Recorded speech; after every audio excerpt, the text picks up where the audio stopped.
എന്നുടെ ജീവിതത്തിനാശയെ നാളെയും ക്രൂശെടുത്തു ഞാൻ പാദനിഷ്ടം നിറവേറ്റുമേ. ഞാൻ പിന്തുടർന്നിടും, ഞാൻ പിൻഗമിച്ചിടും എന്നുടെ ജീവിതയാത്രയിൽ.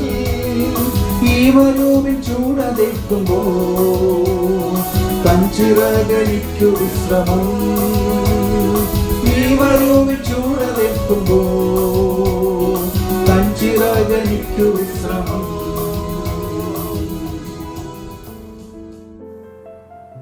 ദൈവനാമത്തിന് മഹത്വമുണ്ടാകട്ടെ.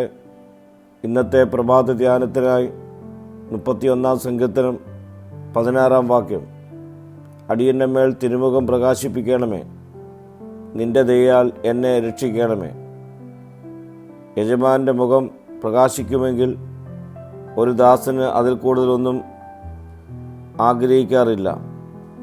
മറ്റുള്ളവർ എന്തു പറഞ്ഞാലും യജമാനൻ പ്രസാദിച്ചാൽ ദാസന് അത് മതി. ഇവിടെ ദാവീദ് പ്രാർത്ഥിക്കുന്നത് തൻ്റെ മേൽ ദൈവത്തിൻ്റെ മുഖം പ്രകാശിപ്പിക്കണമേ എന്നാണ്.